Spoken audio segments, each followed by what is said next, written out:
textured paper or smooth paper. So I had this idea for making a video series. Previously, I sampled a bunch of medias in different types of sketchbook paper. I have a sketchbook that is textured and the other is smooth. I thought it would be cool to just go through all the media types in general and go into depth, having more long-form videos that focuses on a specific media or a series of them. I think that could be fun, and we can also just experiment together. Today we will be testing with watercolors, gouache, and water-based markers. We will be comparing the medias in two sketchbook paper types. We have smooth and textured.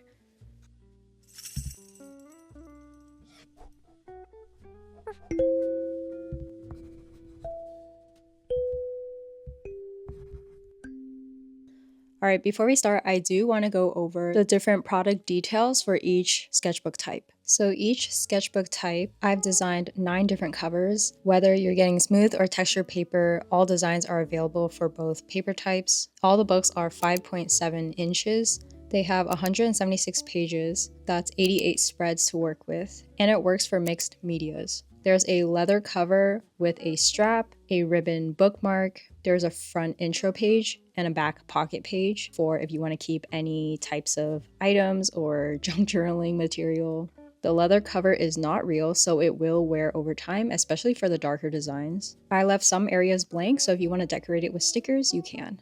Okay, here are the differences between the two sketchbook types. For the smooth coated paper, this is 170 GSM paper with a compact spine. It's bleed proof. It allows for things like alcohol and acrylic markers to layer on top. You can have inks heavily pull on the paper and it will still not bleed. For the textured book, it's 200 GSM paper. The spine is thicker. This paper is uncoated, so it allows for medias that are more water-based, like watercolors, oil-based materials as well. It's bleed-proof for most materials, but heavy alcohol markers will make it bleed. Also, we have a special guest today. I feel like he doesn't show much on camera, even though he's like the main focus of my illustration brand. It's Shippo! Shippo, what are you doing? Hi! He's a little scared because Fawn was cooking and the cooking sounds are scary. Also, ignore the crazy mess in this room. That doesn't exist. This exists. It's so clean over here. Alright, here are the said art materials. I have this gouache paint set from Maiden, and then I have these 2 watercoloring sets. So this one is your typical watercoloring set. It has a bunch of different colors. There is this metal plating here you can use as a palette. And then I have these watercolor crayons from a long time ago. I think I've had these since I was in high school, so I'm pulling them out for the first time in years. Maybe I can use it for this demo. And then I have some water-based markers from Tombow. Some folks specifically requested this brand, so I'm going to test out what it looks like in the books. I actually just finished my sketchbook yesterday. It's looking crazy in here, and it's looking real beat up. So just for the purposes of testing for today, I'm going to be using this cover. It's the same smooth coated paper, it's just a different cover. And then the textured paper that I'll be testing is from this one that I started in the last video, where I was testing out different inks and different marker materials. Sketchbook tour coming soon. Let's start with the smooth paper and with the water-based markers first. I think it's just easier in terms of setup. One thing I like to do to hold my sketchbook down is get like a little binder clip so I can have some weight here. And then if you want extra support, you can use this elastic band to hold this side down, and now it's open flat and stable. I have 3 colors here. This one is a lighter color. I just wanted to see how that would look. I have a darker blue color. Ooh, this one's so vibrant. And then I have this, arguably the same value as this one, but it's like a bit more turquoise. For those who are not familiar with my work, my name is Ange, also known as Pikarar. I'm a digital illustrator, but these days I do so many different things. So for example, I travel to conventions and trade shows to sell my artwork, to do meet and greets, to do workshops. I've also written a series of how to draw books, and those are available international, online, and in person at brick and mortar bookstores. I design apparel and merch and all kinds of stationery items, like the sketchbooks that you're seeing here are created by me. I picked out the paper types, I designed the covers, and lately I've been very into just stationery in general, so I've been making a bunch of YouTube videos that go over how to use stationery and just like drawing shenanigans. At the end of the day, I just like to draw and draw with you guys. I'm just gonna doodle some characters here and see how the water-based marker is going to apply. So far, it feels really smooth. I like that. It does create this, like where the ink pools, it creates like a darker line. I think personally for me, I don't mind that as much, but if you're someone who cares about that, I'm curious if this is inevitable, or can we avoid it? See how it's creating a bunch of little dots where I finish the drawing? Yeah, personally for me, it doesn't bother me too much.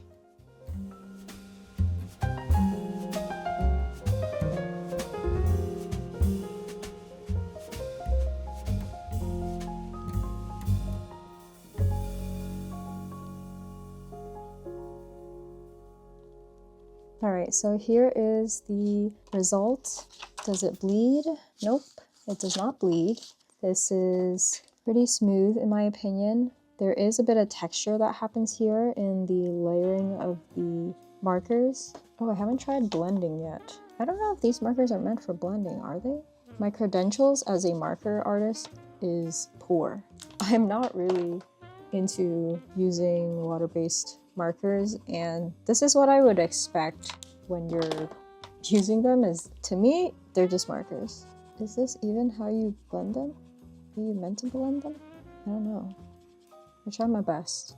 There's like little streaks, but I don't know if that is normal.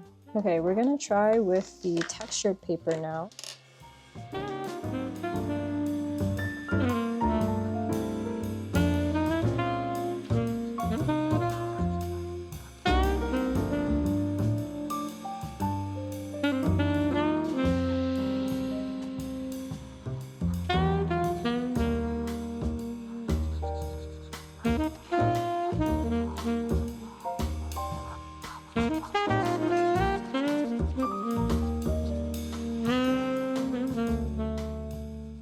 Ooh, you guys see that? There's like some pilling action happening. The fibers of the paper are being picked up by the ink. Can you see that? There's like little bits of the paper. Ooh, I don't know if I'm a fan of that. Although I will say the coloring for these, just like applying it, it felt much smoother. The colors don't look like they're layering on, and so it's actually being absorbed by the paper. Versus if you compare it with the smooth one, you see how the textures look different? This one you can see like every little stroke that's happening, but this one it feels much more smooth and consistent. So I will say coloring wise, this one feels more natural, but the pilling that's happening when I'm layering a bunch of ink, it's making the texture paper absorb it a bit too much, versus this one absorbs it much better, and so you can layer a lot and still not get the bleeding. Let me see if the paper bleeds. Oh, it didn't though. So even though I applied a lot of ink, it did not bleed.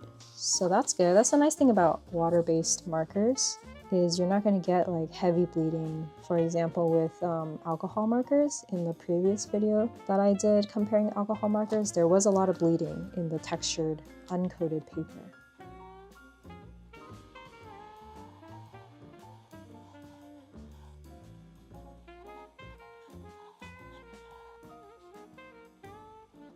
I still get those dots where the ink pools, but it's not as prominent in this paper. So I wonder if it's just the way that the smooth paper collects ink. It pools a little bit more. That's just my theory. In the last video, there was a comment that was very into paper and how paper works. I love that. I love that kind of stuff. where you guys bring your expertise and you can actually explain the science behind why these things are happening. For me, I'm just like, look at this little guy I drew. It looks good on the paper. I like this paper. All right, so I think those are my closing thoughts for water-based markers. Is on a textured paper, it's smoother, it doesn't bleed, but if you're layering a lot, it will pill the paper a bit. And then for the smooth coated paper, the coloring is a little bit more layered, so you will see every little stroke, but layering wise and having a lot of ink, it works well. It doesn't bleed either. So nice that both papers do not bleed. Next, I'm gonna play with watercolor. And it's been a hot minute since I've done watercoloring. It used to be my favorite medium when I was in high school. I'm gonna use this little water brush as the only applicator. What's nice is you can just squeeze and water will come out, and then you can directly apply it onto the palette.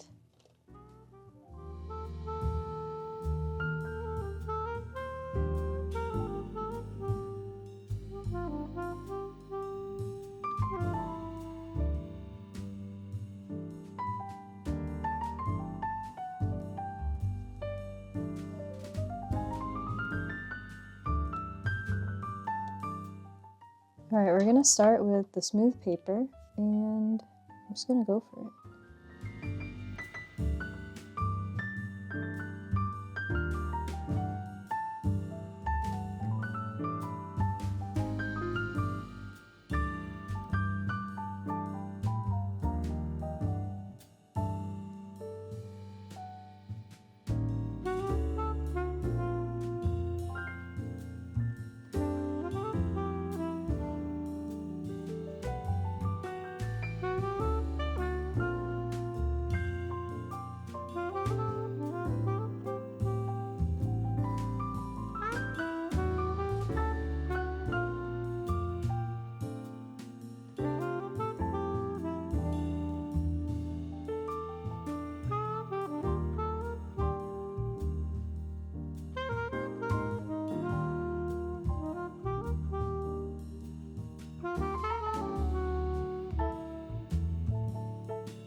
I honestly forgot how to use the crayons.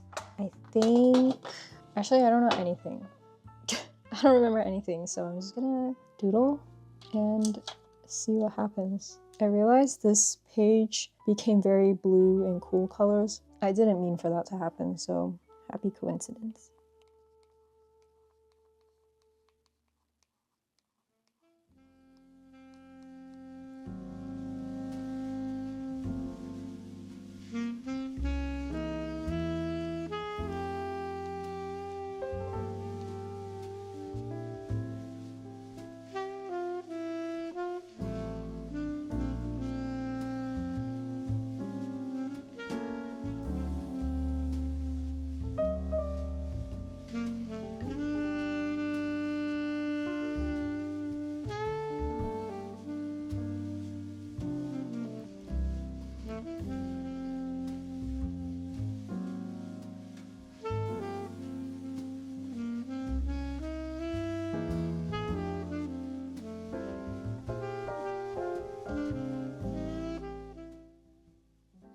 Okay, I'm really curious how these crayons are going to affect the textured paper because it's very bubbly with this one.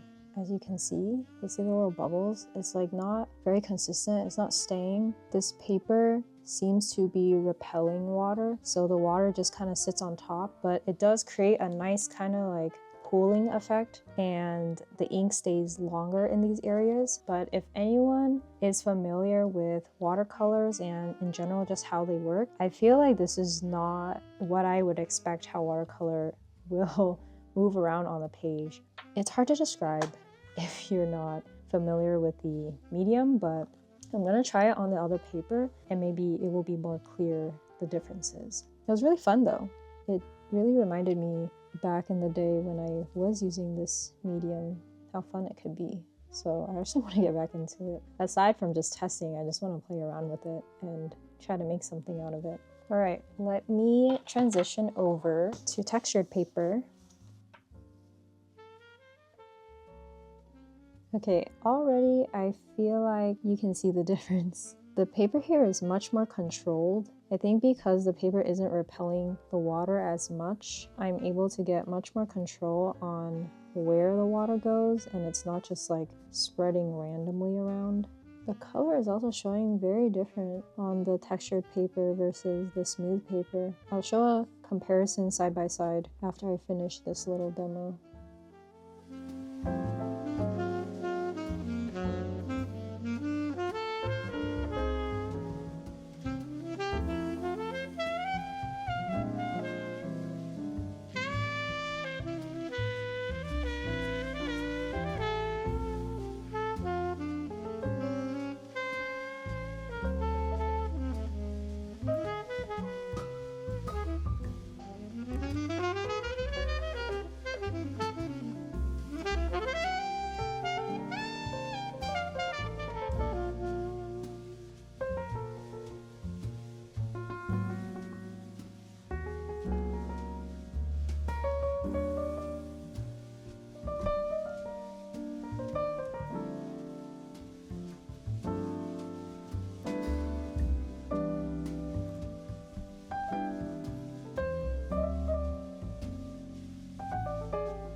Okay, while I let that dry, if you were watching that segment where I was just coloring everything, you can definitely see the difference on how the water is applied to this paper. It sticks much better into the textured paper and you don't get this like bubbly kind of layering effect. I think it feels more natural too. So if you're familiar with watercolors, this is probably the type of paper that I would recommend because it's going to behave the way that you're going to expect it to, versus the other paper, it's much more unpredictable. But I think if you're looking for something that is just unique and different, then I would recommend the smooth paper. Okay, I'm a little impatient, so I'm just gonna share what they look like side by side. Okay, here is a side by side, and if you're just looking at color quality, I would say this is the textured paper. The colors come out much more vibrant, as you can see, like the colors are darker. I feel like the hues are just much more saturated for the watercolors in particular. The colors on the smooth paper are nice too. If you're looking for something a little bit more pastel or lighter, I think this makes the colors much more light in that way. So you can see this green here. The green is much darker on this one.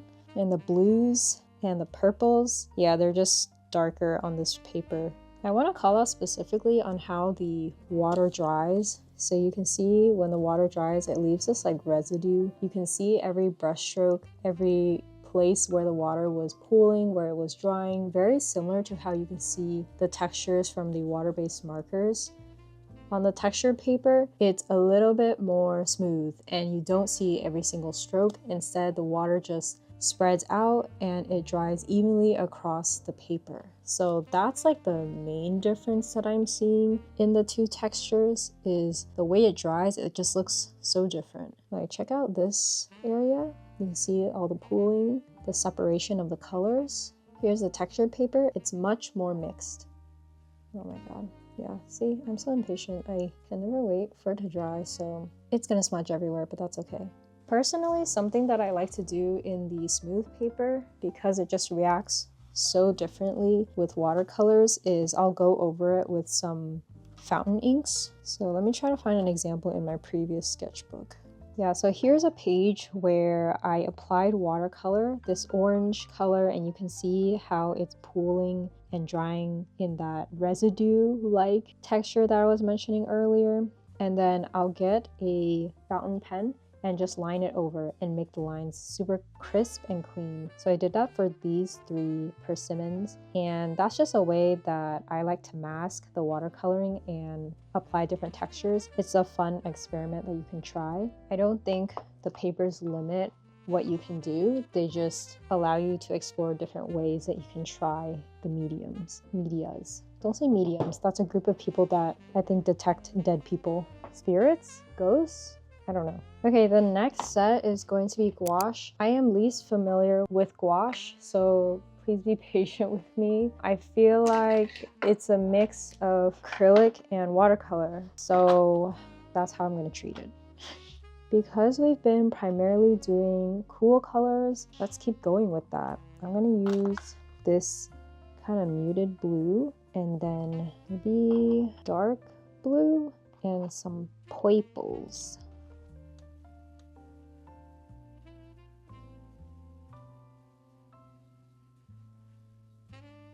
Alright, we're starting with smooth paper again, and okay, very similar to watercolor, it's gonna do this pooling effect, and we're just gonna see how it goes.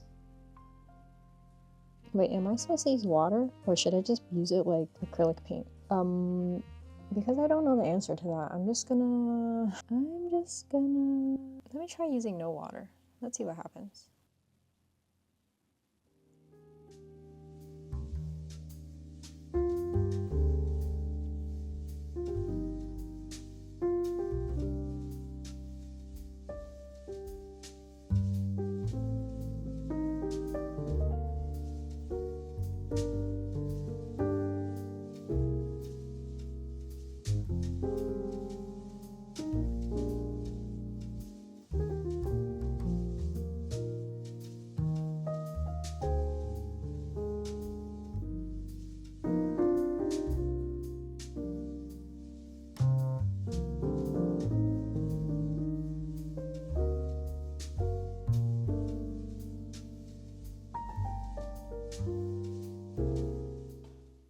Okay, because we have already tried watercolor, for the gouache specifically, I tried to just use more paint instead of water to see the differences. It feels, yeah, it does feel very much like acrylic. The water is very smooth. It acts very similar to how the watercolors did. I'm excited to see the differences on the textured paper.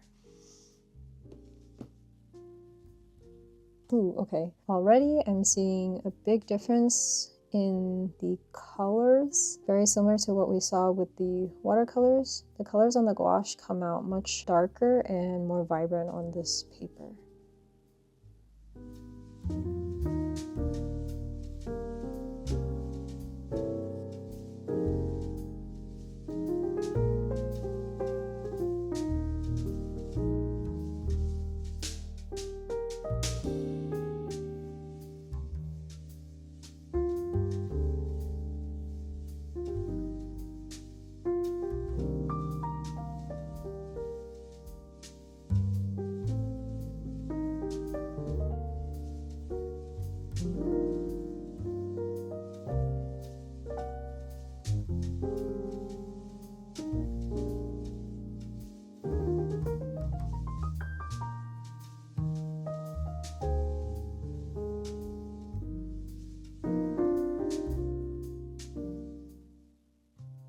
So for the texture paper, what I really like is that when the paint doesn't have that much water, it still feels very opaque and firm. And so the feeling of having it on the paper, it's very much like acrylic paint. It sticks where I apply it, it stays. There's no unpredictions. I really like that about this paper. The colors feel more vibrant, but now that I'm looking at both books side by side, maybe the colors are actually really similar, so let me show you guys. So here are the colors side by side. They are very similar. It just depends on the amount of paint that you're going to apply. So I do feel like I applied much more purple here, so then it's showing a little bit lighter here, but the water application it is more predictable on the textured paper. I was able to have more control where the water was going, and so when I was doing these little squiggles and I added more paint in, they stayed within the lines. Versus if you look at the smooth paper, it feels like it's bleeding a little bit more, so you need to be more precise with the smooth paper. The ink feels thicker on the textured paper just because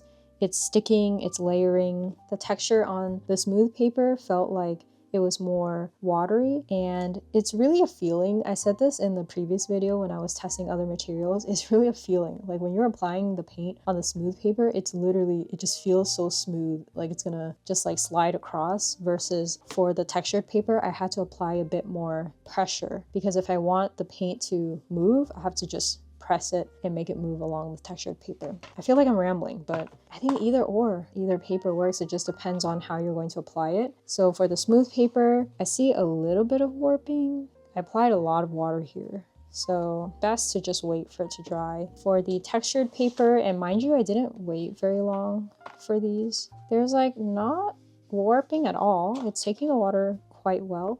There's no bleeding on either one, so I think either one is a win for gouache. If you're going to apply a lot of water and layering of colors though, I think the textured paper will probably take it better, just because I'm starting to see this one warp a little bit, but I know that when it dries, it's going to be just fine. Very similar to the watercoloring, there was like a little bit of warping, you can see here. Not so much as much warping on the textured paper.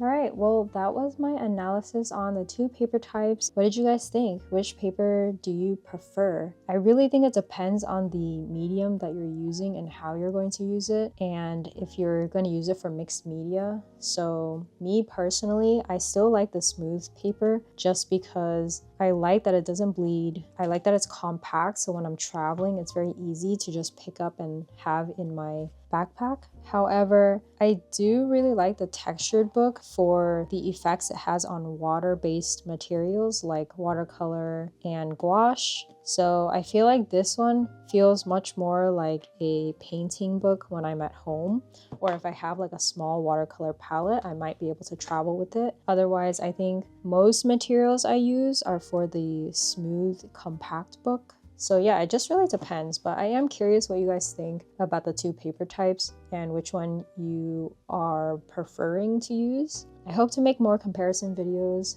with other materials like wax-based products. I have oil pastels, I have pastels, crayons, and maybe even colored pencils. I also want to do more deep dives into fountain inks and specific inks, some with sheen, some with shimmer. Thank you guys so much for watching. I'll see you next time. I post every Monday, 12 p.m. PST. Like, comment, and subscribe. I read and try to respond to everything. Thank you guys so much for always commenting and leaving your tips and reviews for materials that the community might be interested in. Okay, see you later. Bye.